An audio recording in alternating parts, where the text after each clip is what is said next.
Hello my dear friend, this is Anshuman Dikshit, your financial consultant. आज हम बात करने जा रहे हैं what is the benefit of staying invested in the long term. लंबे समय तक अगर आप इक्विटी में या म्यूचुअल फंड्स के थ्रू या एसआईपी के थ्रू इन्वेस्टमेंट करते हैं तो आपको क्या एडवांटेज मिलता है, और पावर ऑफ कंपाउंडिंग आपका लॉन्ग टर्म इन्वेस्टमेंट में किस तरह से रोल प्ले करता है। बहुत एक्साइटिंग इंटरेस्टिंग वीडियो होने जा रहा है।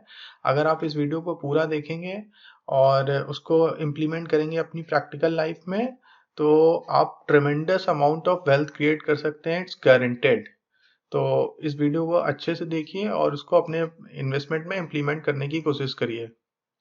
अगर आपके कोई डाउट्स होते हैं तो कमेंट करके मुझे पूछिए। जनरली म्यूचुअल फंड्स में इन्वेस्टर को सारे एडवाइजर्स के थ्रू एक एडवाइस दी जाती है कि आप लॉन्ग टर्म इन्वेस्टमेंट करिए। बेसिकली लॉन्ग टर्म इन्वेस्टमेंट और पावर ऑफ कंपाउंडिंग इक्विटी के केस में बहुत बेहतरीन तरीके से वर्क करता है। डेट में भी करता है, एफडी में भी करता है, आरडी में भी करता है। अल्बर्ट आइंस्टीन ने कहा था power of compounding is the eight wonder of the universe. तो ये बिल्कुल सत्य बात है और इसको हम लोग अभी कैलकुलेटर के माध्यम से, एसआईपी कैलकुलेटर के माध्यम से समझेंगे भी। तो बेसिकली हम लोग लॉन्ग टर्म इन्वेस्टमेंट की बात क्यों करते हैं? इक्विटी में बेसिकली लॉन्ग टर्म इन्वेस्टमेंट की बात इसलिए की जाती है क्योंकि शॉर्ट टर्म में मार्केट काफ़ी वोलेटाइल होता है। और अगर आपने, जैसे अभी का मैं एग्जांपल लूँ कि ड्यू टू कोविड-19 मार्केट में अच्छा खासा करेक्शन आया हुआ है और जिसने भी 1, 2, 3 साल के अंदर इन्वेस्टमेंट किए होंगे वो इस समय अच्छा खासा करेक्शन देख पा रहे होंगे अपने पोर्टफोलियो में, अपने खरीदे हुए स्टॉक्स में। तो लेकिन शायद जिसने 2008-9 की मंदी में इन्वेस्टमेंट किया होगा, जब इंडेक्स का लेवल लगभग 7-8 हज़ार के आसपास था, वहां से अभी भी वो 300% के प्रॉफिट में बैठा है। तो बेसिकली अगर आपने 10 साल, 15 साल, 20 साल, 25 साल के टाइम होरिजन में इन्वेस्टमेंट किया है तो इक्विटी आपको एज एसेट क्लास एक बेहतरीन रिटर्न बना के देती है। शॉर्ट टर्म में ये हो सकता है कि ड्यू टू कोई अनसर्टेनिटी, एपिडेमिक या कोई भी फाइनेंशियल क्राइसिस, कोई वॉर, कोई नेचुरल डिजास्टर, किसी भी वजह से मार्केट गिर जाए। क्योंकि basically stock market, equity market sentiments पे चलता है। तो सेंटीमेंट शॉर्ट टर्म में बनते बिगड़ते रहते हैं, बट हमें एक चीज़ ये पता है कि हिंदुस्तान में अगर हम रह रहे हैं तो हमारे आने वाला कल आज से बेहतर होगा। अगर आपको भी ये लगता है कि हमारे आने वाला कल आज से बेहतर होगा तो आप इंडियन इकोनॉमी में, इंडियन जीडीपी में, इंडियन भारत के भविष्य पे इन्वेस्टमेंट कर सकते हैं। दैट इज कि आप इंडिया के स्टॉक मार्केट में, इंडिया के इंडेक्स में इन्वेस्ट कर सकते हैं, बेट कर सकते हैं उस पर। और लंबे समय में यहाँ पे आपको काफ़ी ज़्यादा रिटर्न बनने वाले हैं। आप ये मान के चल सकते हैं Indian equity market having potential to deliver near about 12 to 15% over a long period of time. अगर आप किसी डाइवर्सिफाइड म्यूचुअल फंड्स में इन्वेस्टमेंट करते हैं तो आपको 12-15% का रिटर्न आराम से बनेगा। दोस्तों, लंबे समय में रिटर्न कैसे बनते हैं इसको हम एक रियल एग्जांपल से समझते हैं। हम कोई हाइपोथेसिस की बात नहीं करते हैं, एक रियल म्यूचुअल फंड का एग्जांपल लेते हैं। हम लोग रिलायंस के ग्रोथ फंड की बात करते हैं जिसने 10 रुपए की एनएवी से स्टार्ट किया था और लगभग 22 सालों में उसकी एनएवी 1000 को क्रॉस कर गई। Reliance Growth Fund hits milestone rear ₹1 lakh turns ₹1 crore in 22 years. That means कि जिन इन्वेस्टर्स ने 10 रुपए की नेवी पे 1 लाख रुपए का इन्वेस्टमेंट किया था, उनका 22 सालों के आसपास जो इन्वेस्टेड रहे थ्रू आउट द टेन्योर, बीच में उन्होंने किसी भी मंदी, तेजी, किसी क्राइसिस में कोई भी अपने डिसीजन को चेंज नहीं किया। और ये लमसम इन्वेस्टमेंट है, एसआईपी की बात नहीं कर रहा हूँ मैं। ये एक लमसम इन्वेस्टमेंट है। 1 लाख रुपए एक बार में लगाया और 22 साल तक इन्वेस्टमेंट करके वेट किया और उसका वो जो इन्वेस्टमेंट है वो मोर देन 1 करोड़ रुपीज हो गया। ये एक रियल स्टोरी है। आप इसको गूगल पे भी क्रॉस वेरीफाई कर सकते हैं। अगर आप चाहें से मैं गूगल पे जाके चेक करता हूँ तो ये एनडीटीवी प्रॉफिट की वेबसाइट पे भी मेंशन है। Reliance Growth Fund hits milestone ₹1 lakh turns ₹1 crore in 22 years. ये रिपोर्ट आई थी May 9, 2017 को। तो आप इसको क्रॉस वेरीफाई भी कर सकते हैं। इसकी जो एनएवी है वो 1000 को क्रॉस कर गई थी। तो इन्वेस्टर्स ने, जिसने भी 22 साल वेट किया, उसको लगभग 18.25% CAGR से रिटर्न बना, 18% का दोस्तों रिटर्न है। और अभी मैंने जो आपको पीछे बताया है, मैंने बताया कि you will get CAGR return near about 12 to 15%, तो मैंने काफी कंजर्वेटिव बोला है आपको। म्यूचुअल फंड जनरली इंडेक्स को 2-4% से आउट परफॉर्म करते हैं। तो अगर इंडिया की इंडेक्स में और इस लेवल से अगर मैं देखूं जिस लेवल पे हम लोग आज खड़े हैं, तो आप ये मान के चल सकते हैं अगले 10-20 सालों में आपको इंडेक्स ही, सेंसेक्स और निफ्टी ही लगभग 15% का रिटर्न बना के दे सकते हैं। और म्यूचुअल फंड, अगर आपने किसी अच्छे म्यूचुअल फंड में, अच्छे फंड मैनेजर में के ऊपर बेट किया है, तो you will get 2-3% more than index fund, तो आपको वहां पे ज्यादा अल्फा बनेगा। तो ये 18% का CAGR रिटर्न बना और 1 लाख रुपए 100 टाइम्स बढ़ गया। और ये एक रियल घटना है, ये कोई हाइपोथेसिस नहीं है, कोई अजम्पशन नहीं है, एक रियल घटना है। आइए मैं आपको अपनी वेबसाइट वेल्थ फॉर यू पे लेके चलता हूँ। यहाँ पे हम लोग एक कैलकुलेटर के माध्यम से भी इसको समझ सकते हैं। अगर एक सिंपल मैं आपको कैलकुलेशन बताता हूँ, कोई सिर्फ 1000 रुपीज पर मंथ इन्वेस्टमेंट करे, बेसिकली 1000 रुपीज कोई स्टूडेंट भी इन्वेस्ट कर सकता है। और मान लीजिए उसने 20 साल की एज से ही इन्वेस्टमेंट करना शुरू किया, उसने माना कि मेरे को 50 साल में, अगले 30 साल में रिटायर होना है, तो इन्वेस्टमेंट पीरियड हम लोग 30 ईयर चूज कर लेते हैं।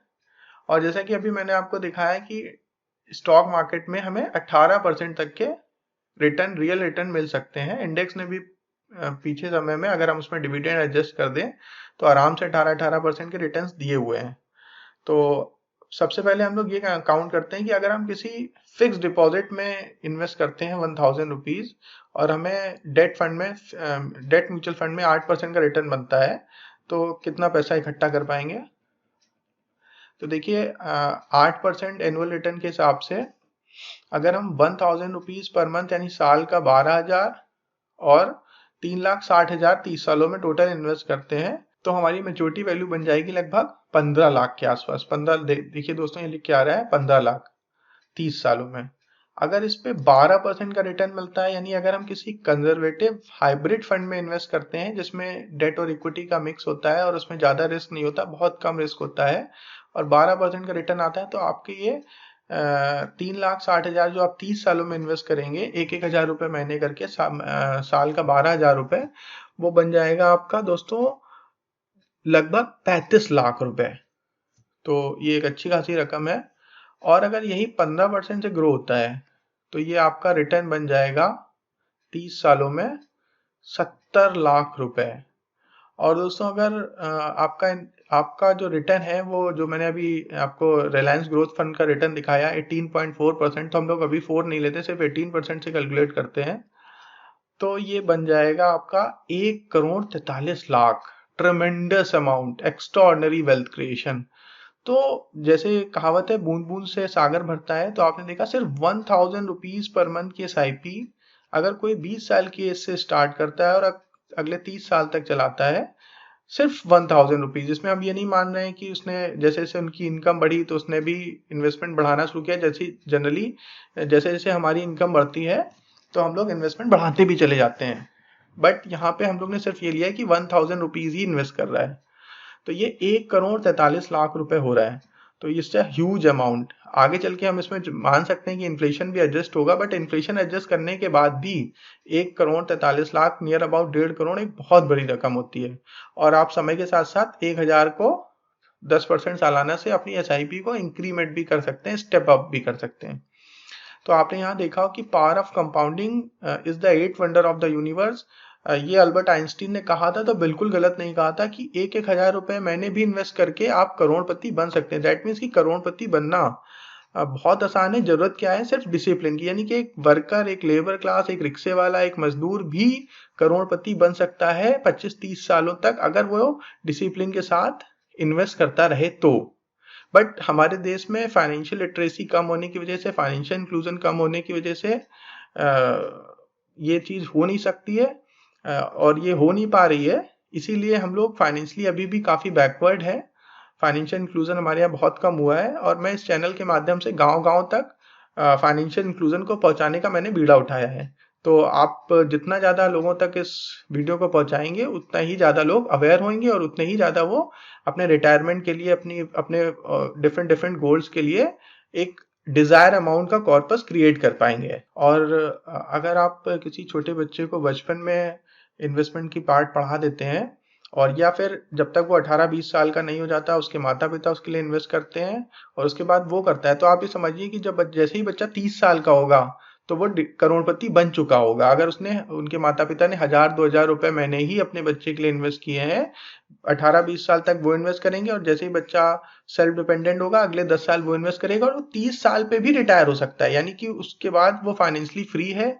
अगर 2-2 हजार रुपए करके इन्वेस्ट कर रहे हैं तो वो 3 करोड़ के साथ रिटायर हो सकता है। उसके बाद उसकी जो मर्जी है, जिस तरह का वो अपने आप को ग्रोथ करना चाहता है, क्योंकि 30 ईयर की एक एज ऐसी होती है जब तक बच्चा अच्छे से एजुकेशन पूरी कर चुका होता है, उसने अपनी सारी चीजें समझ ली होती हैं, कहीं छोटी मोटी जॉब करके नॉलेज भी ले लिया होता है। अब वो एंटरप्रेन्योरशिप करना चाहता है, अपने ड्रीम्स को अचीव करना चाहता है, अपना हॉबी वर्क करना चाहता है, जो कुछ भी करना चाहता है। अब उसको एटलीस्ट ये चीज फ्री हो गया कि उसको अपने ब्रेड एंड बटर के लिए, अपने दाल रोटी के लिए परेशान होने की जरूरत नहीं है। उसके अकाउंट में 3 करोड़, 5 करोड़, 7 करोड़ रुपए रखे हुए हैं, जिससे उसको मंथली एक्सपेंस मीट आउट होगा और वो अपनी लग्जरी को भी पूरा कर सकता है इवन। तो दोस्तों यहाँ पे हमें एक चीज पता चलती है कि बेसिकली हम लोग करोड़पति बनना इतना डिफिकल्ट नहीं है, जरूरत यह है कि डिसिप्लिन की। तो यहीं पे मैं वीडियो को विराम देता हूँ। उम्मीद है कि आपको ये टॉपिक बहुत अच्छा लगा होगा। अपने दोस्तों के साथ जरूर शेयर करिएगा इसको, चैनल को लाइक करिए, सब्सक्राइब करिए और फाइनेंशियल इंक्लूजन के लिए जो मेरी ये यात्रा चल रही है, मैं पूरी अपनी कंट्री को फाइनेंशियली लिटरेट करना चाहता हूँ, उसमें मेरा सहयोग करिए। Thank you very much.